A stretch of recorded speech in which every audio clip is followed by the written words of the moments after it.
La plupart des gens passent leur vie à fuir les questions dérangeantes, celles qui bousculent nos habitudes et menacent le confort de notre routine quotidienne. Et si je vous disais que le secret de votre potentiel le plus élevé est dissimulé dans ces interrogations inconfortables? Il ne s'agit pas simplement de repousser les frontières, mais de les détruire. Aujourd'hui, nous nous immergerons dans l'univers ancien, mais toujours actuel du stoïcisme. Une philosophie qui ne se limite pas à remettre en cause notre façon de penser, mais qui transforme notre manière de vivre.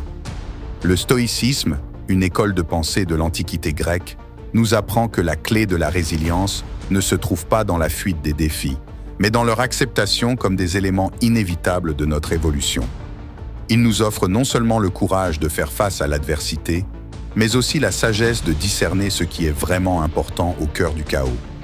En dévoilant les principes du stoïcisme, nous explorerons comment ces vérités éternelles peuvent nous aider à mener des vies plus épanouissantes, que vous vous sentiez coincé ou simplement désireux d'affiner votre approche face aux obstacles de l'existence. Restez à l'écoute. Ce voyage dans le stoïcisme ne consiste pas seulement à apprendre une philosophie, mais à la vivre au quotidien.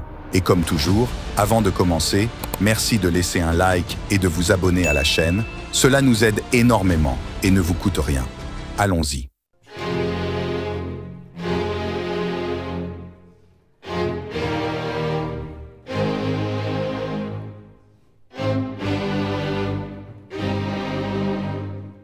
Le stoïcisme nous guide vers l'idée que des changements significatifs sont initiés par des pas intentionnels et modestes.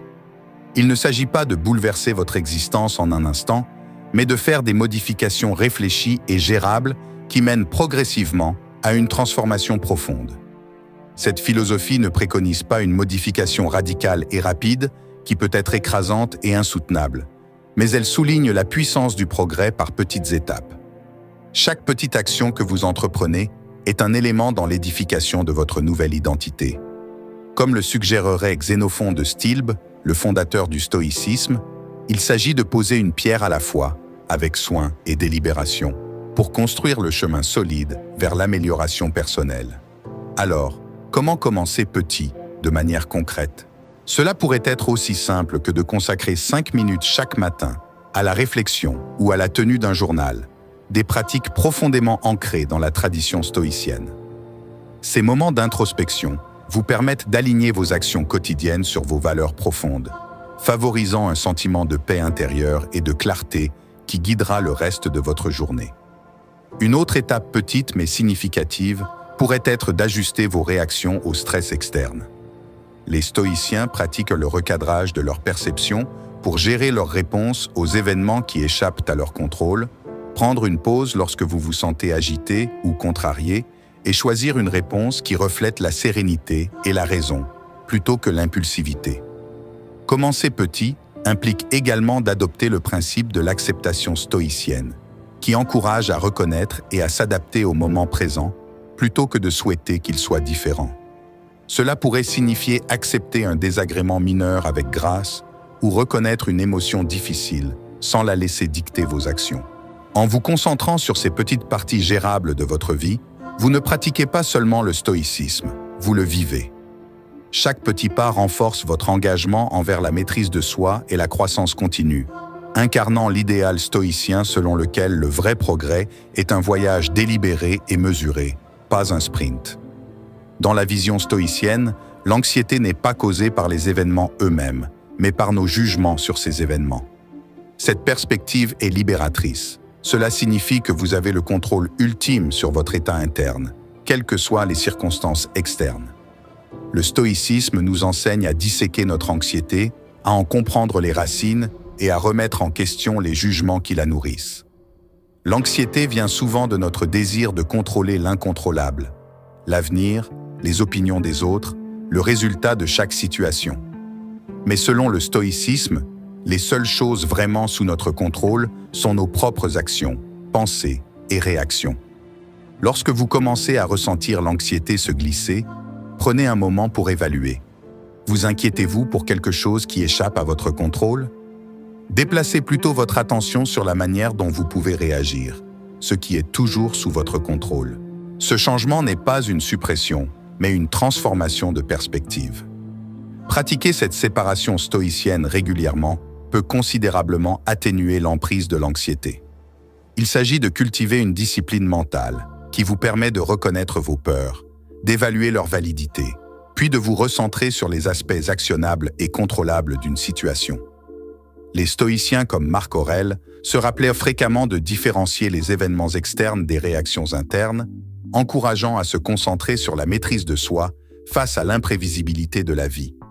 De plus, le stoïcisme suggère également un entraînement mental proactif à travers des pratiques comme la préméditation des mots, où vous visualisez les pires scénarios et vous préparez mentalement à les affronter. Cette pratique peut sembler contre-intuitive, mais en confrontant mentalement vos peurs, vous diminuez leur emprise sur vous, réduisant l'anxiété en vous acclimatant à l'idée que vous pouvez surmonter l'adversité. En embrassant ces stratégies stoïciennes, vous construisez progressivement une résilience mentale qui non seulement vous protège des anxiétés futures, mais vous permet également de vivre plus pleinement dans le présent. Chaque moment d'anxiété devient une opportunité de pratiquer le stoïcisme, de transformer ce qui pourrait être une expérience paralysante en une opportunité de croissance personnelle et de courage. Les stoïciens comme Sénèque et Marc Aurèle savaient que la structure nous libère du chaos de la prise de décision quotidienne et nous aligne davantage avec nos vertus.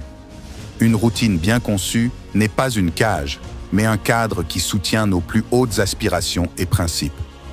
Pensez à votre routine quotidienne comme à un jardin, tout comme un jardin a besoin d'entretien régulier pour s'épanouir. Vos habitudes et pratiques nécessitent une attention constante pour faire croître les vertus de sagesse, de justice, de courage et de tempérance, les piliers fondamentaux du stoïcisme. Commencez par identifier les moments de la journée où vous pouvez vous engager dans des pratiques qui renforcent ces vertus. Peut-être une méditation matinale pour cultiver la paix, la sagesse et la tempérance, ou réserver du temps pour aider les autres, la justice et le courage. Mais comment établir une telle routine? Commencez par de petits engagements gérables. Si vous n'êtes pas du matin, ne programmez pas vos tâches les plus exigeantes à l'aube, adaptez plutôt vos tâches à vos rythmes naturels. Incluez du temps pour la réflexion, peut-être à travers la tenue d'un journal ou la lecture de textes stoïciens pour vous rappeler les principes stoïciens que vous voulez incarner. De plus, intégrez des moments de pause stoïcienne tout au long de votre journée. Ce sont des périodes brèves où vous vous arrêtez pour réfléchir à votre état émotionnel actuel et vous réaligner avec les idéaux stoïciens. Ces pauses peuvent aider à solidifier votre routine en ancrant vos actions dans la pensée stoïcienne. Une routine stoïcienne embrasse également la flexibilité au sein de sa structure. Le stoïcisme enseigne l'importance de s'adapter aux circonstances avec équanimité. Donc, si quelque chose d'inattendu prend votre temps ou qu'une opportunité se présente pour pratiquer une vertu, ajustez votre emploi du temps en conséquence. L'objectif n'est pas de suivre rigidement une liste de contrôle, mais de vivre délibérément selon les valeurs stoïciennes. En établissant et en affinant votre routine, souvenez-vous que le but ultime n'est pas seulement d'être productif, mais de cultiver un caractère qui reste stable et vertueux, quelles que soient les circonstances externes. Une routine stoïcienne aide à construire une vie non seulement efficace, mais aussi d'une intégrité éthique et d'un épanouissement philosophique. Dans le stoïcisme, l'acte de se dire d'arrêter ne consiste pas seulement à mettre fin à un comportement, mais à exercer un contrôle sur nos impulsions et désirs qui nous éloignent souvent de nos objectifs. Cela signifie que vous devez identifier l'impulsion comme une distraction de vos valeurs et décider consciemment de réorienter votre attention vers des activités qui correspondent à vos objectifs stoïciens, comme la lecture de la philosophie ou le passage de temps de qualité à la réflexion. Cette méthode peut être utilisée pour toute habitude ou impulsion qui ne sert pas votre objectif suprême. Cela peut être le surmenage, le tabagisme ou toute forme d'excès. Le principe stoïcien ici n'est pas seulement d'arrêter le négatif, mais de le remplacer par une prise de conscience de soi, un élément clé de la philosophie stoïcienne qui vous permet finalement de faire de meilleurs choix. En faisant cela, rappelez-vous la croyance stoïcienne que vous avez le pouvoir de choisir votre réaction dans n'importe quelle situation. En vous ordonnant de vous arrêter, vous pratiquez l'une des formes les plus élevées de maîtrise de soi, un véritable test et une démonstration de votre capacité à vivre selon des principes rationnels, même face à des habitudes qui semblaient insurmontables. Dans nos vies modernes, celles-ci sont souvent gaspillées lors d'une journée ou d'une semaine typique. Identifiez où va votre temps, quelles tâches drainent votre énergie et ce qui capture votre attention. Ces activités sont-elles alignées sur vos objectifs de vivre sagement, justement, courageusement et avec modération? Si ce n'est pas le cas, il est peut-être temps de faire quelques changements. Réduire les distractions, tant physiques que mentales, est une autre pratique stoïcienne. En minimisant les distractions qui nous entourent, nous créons un espace qui favorise la tranquillité et la concentration. Il ne s'agit pas seulement d'avoir un foyer ou un espace de travail bien rangé, mais de créer un environnement propice à la croissance et au développement personnel. Les stoïciens croyaient que s'engager dans des tâches difficiles non seulement testait nos limites, mais les élargissait aussi, un concept profondément enraciné dans la philosophie stoïcienne.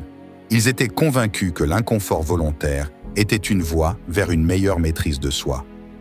Ils pensaient qu'en accomplissant une tâche ardue, nous démontrions non seulement notre résilience, mais nous nous préparions également à gérer plus facilement et calmement les adversités futures.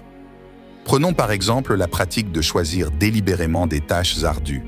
Il s'agisse de résoudre un problème complexe ou d'aborder une difficulté avec une mentalité stoïcienne, considérez cela comme un exercice pour renforcer votre caractère et vos vertus.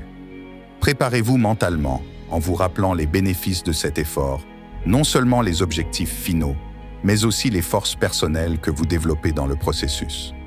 De plus, le stoïcisme ne suggère pas que nous devrions affronter ces défis sans préparation ou à l'aveuglette. Il nous incite plutôt à les aborder de manière méthodique, à les décomposer en étapes gérables et à fixer des attentes réalistes. Ce processus systématique permet de minimiser l'impact de notre environnement social sur notre développement personnel.